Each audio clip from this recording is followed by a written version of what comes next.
Hey, did you know that knee replacement surgery is avoidable in most situations? Even if your doctor told you that your knee joint is bone on bone right here. People often get replacements because they just can't take the pain in their knee joint anymore. They've lost motion. It constantly swells.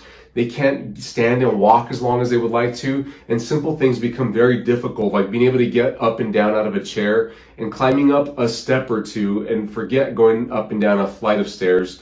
It just kills people's knees. Well, in this video today, I'm going to cover with you 10 habits that you must start doing in order to allow your knee joint to heal naturally so that you can avoid getting a knee replacement surgery in the future.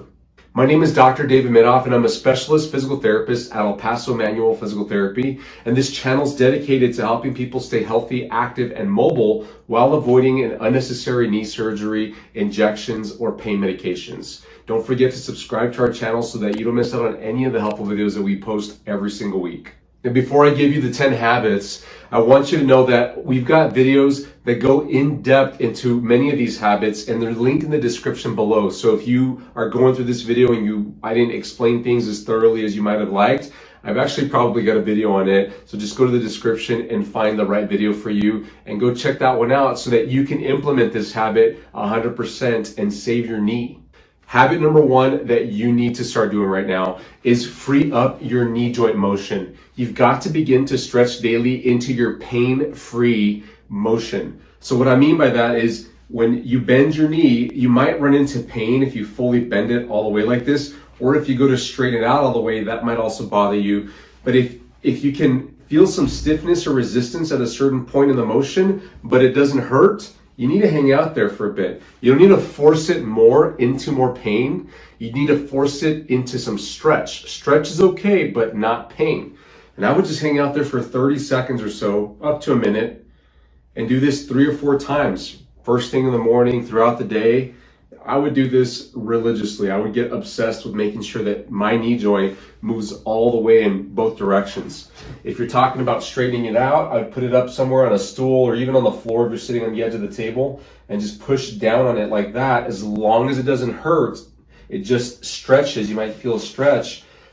You need to maintain as much motion as you can, because the inside of the joint where the cartilage is affected and you have arthritis, that gets worse over time with losses of motion. So maintain your motion as best as possible. Get in the habit of doing that every day. Habit number 2 you need to keep up is get more strength in your butt muscles. The latest research in knee joint health is showing us that the butt muscles, specifically the gluteus medius, the gluteus maximus, and all the other butt muscles in there contribute to similar motions. As they get stronger, the pressures inside the knee joint actually decrease. That's excellent news for knee joints, because the whole purpose of the cartilage lining on the ends of the bones inside the knee joint is to absorb pressure. But if you have weak glutes, maybe your glutes aren't even working right now. Like if you try to fire them, they don't really do much. That's a sign that you've got very weak glutes and you better go strengthen them ASAP.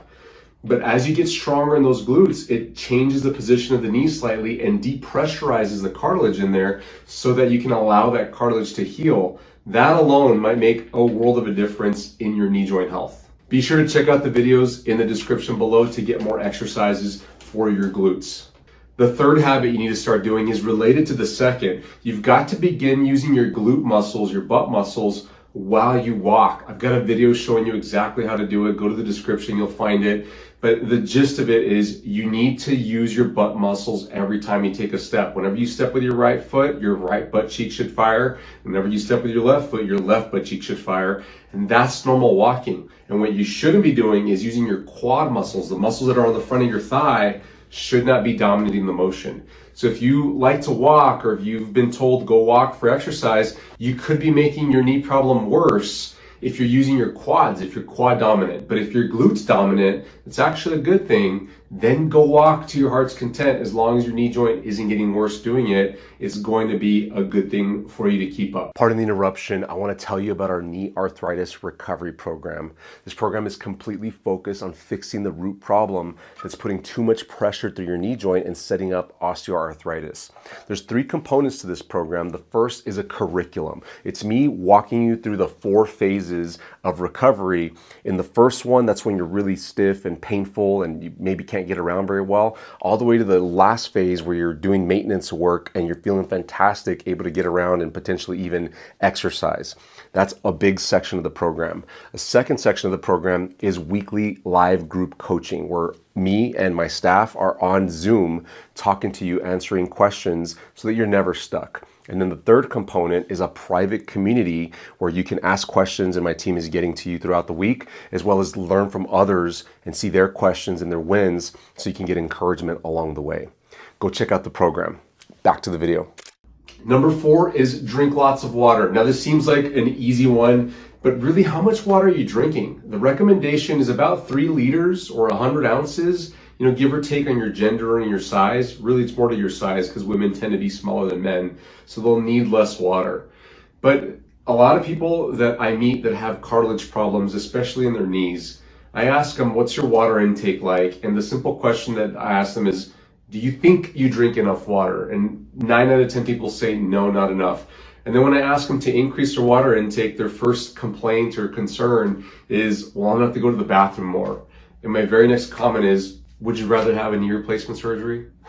Because, if your knees are feeling better, then it's not gonna be that big of a deal to get to the bathroom as much. But it's just better for your health all around if you drink enough water. And if you're not a big water drinker, you just don't like just flavorless water, you feel like you need, tea or some flavored drink of some sort. Well, I'll put it to you this way. Pretty much every drink out there, with the exception of water and certain juices out there, certain milks as well, if it's carbonated, if it's a tea, if it's coffee, it is actually going to dehydrate you relatively versus hydrate you. So water is your safest bet. If you just chug some water several times a day, you'll be okay. If we're talking 100 ounces a day or 3 liters a day, split it into thirds and chug a liter of water within the first hour of you waking up. Do it again in the middle of the day and sometime in the evening before you go to bed. Yeah, you'll be going to the bathroom, but your knees will love you for it. Your cartilage has the best chance at healing, and the more time you stay hydrated, the better. And how this scientifically works inside cartilage, well, cartilage is 70% water. So if you don't have enough water in your system, your cartilage is chronically dehydrated and you are killing its chances of healing so that you can avoid a knee replacement. So just up your water intake, deal with the bathroom problem, and your knees will be much happier. Number 5 is begin taking joint supplements. Now, I'm kind of on the fence about this, but where I settle, if I have to make a decision, it's take the supplements. And here's why. They aren't gonna hurt you. There's rare situations where people actually have allergies to them. It hardly ever happens. You're way more likely to have reactions to stuff like ibuprofen and pain medications that are given to you from a doctor. Of course, injections and surgeries have massive side effects, but joint supplements out there, I'm talking about glucosamine, chondroitin, collagen, there's other ones out there. They got their price, they cost what they cost. But it's a drop in the bucket when we compare it to the cost and the loss of quality of life that comes with having a joint replacement or dealing with a knee problem that just gets worse and worse over time. So if you can take a few pills to supplement your overall health, that's not a bad idea. And there's other things out there like bone broth. You can explore to your heart's content, see what works best for you, but realize that it's not the only thing that's going to fix your knee joint. If that's the only habit that you're taking up, your plan is flawed. You need to make sure you have enough water, you need to make sure you exercise, and make sure that you get enough motion through your knee joint. All of this combined, and the rest of the stuff I'm going to tell you, gives you the best success for your knee joint. Number 6 is kind of a hidden gem. Get stronger toe muscles. And we don't think about toe muscles that much, but probably 7 out of 10 people, most of the people that I see with knee problems, often have super weak toes, and it affects them when they're walking and anytime they're up on their feet, because the purpose of your toes is to stabilize your shin bone, which connects to your knee. So here's your foot down here, there's the toes, and this is your shin bone, your tibia. If your toes aren't strong enough, every time you go to step, your foot's going to collapse inward, which makes your whole shin bone twist a certain way and move in a certain direction, which increases pressures at the knee joint. Not to mention arch problems in the bottom of the foot, and other foot issues you might have. In fact, let me just step aside for a second on this same discussion, if you've got foot pain and foot problems, if you've got hammer toes, if you've got plantar fasciitis, other common foot problems, chances are that's contributing to your knee issue. And if you go get your knee replacement, it's just a matter of time before a knee problem of some sort comes back, or some related problem like hip pain or back pain, because you never fix the foot problem. But if you can get your toes stronger, that's the first best step in making sure that you're setting your knee up to feel better and not running into a bunch of other problems. Habit number 7 that you need to do is low resistance but high repetition exercise. Now let me just say that slowly because you need to understand exactly what I'm saying. Low resistance means not a lot of weight, not a lot of pressure, and high repetitions means you're doing thousands of reps. The reason for this is because that is what's proven in the research to allow cartilage to heal, which is the main reason why people get knee replacements, because of worn cartilage, loss of cartilage, or injured cartilage. If you can get into the habit of getting on an exercise bike, possibly using an elliptical, using a rowing machine, or even just doing tailgate swings, which I've linked in the description below, that will make the world of a difference in your overall knee health. Now, simply doing these exercises once or twice is not going to be enough. It truly needs to be a habit. You need to keep your knees loose and mobile and get the cartilage to move inside with low resistance lots and lots and lots of times, thousands of times. And that is what's going to facilitate the cells inside the cartilage to begin to heal and get better lubricated. That plus the combination of your nutrition, your supplements, your water, and fixing the strength above and below the knee joint, we're building some great habits here. Habit number 8 is avoid sitting for more than 2 hours at a time. Now, sometimes you have to do that. If you're on a road trip, if you're traveling on an airplane or something like that, you just have to do it. But if you can avoid it in your regular day, especially if you're just at home or at work, get up and move every hour at least. If not, if you can move every 30 minutes, that's best. And it doesn't have to be a lot. If you have a job or you're in a situation where you just can't really move around a whole lot, just get up right by where you're sitting, do some simple exercises, walk around your home, walk around your office, go out and get the mail, go to the bathroom, go get some water, something to move your knee joints so that you don't stiffen them up. What happens when you don't move is the fluid inside the knee joint becomes more viscous. What viscosity means is how thick it is. Like, think of like honey. Like, honey is a highly viscous substance versus water. It's got much lower viscosity than honey. Well, the longer that you spend just sitting there sedentary because you have to work or you're watching TV or at a computer, whatever it is, your knee joint fluid becomes more viscous, which doesn't allow the nutrients to get into all the cartilage in the knee joint. So the more you can practice some movement, even if it's not a lot of movement, the better off you'll be. So avoid sitting for more than 2 hours as best as you can. Habit number 9 that you need to keep up is loosen your kneecap. A lot of people don't realize how mobile your kneecap should be. I've got a video that goes into detail about how to do this. Check it out in the description below. But you're basically going to be grabbing your kneecap and shoving it around in a way that's painless and actually feels good. If you get in the habit of doing this daily, at least once a day, if you've got knee cartilage issues, it makes a world of a difference in your overall knee health as the days go on, as the weeks go on. It's really quick and it takes just about a minute to do.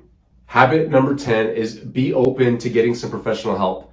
You might need to go see a doctor to get an injection temporarily.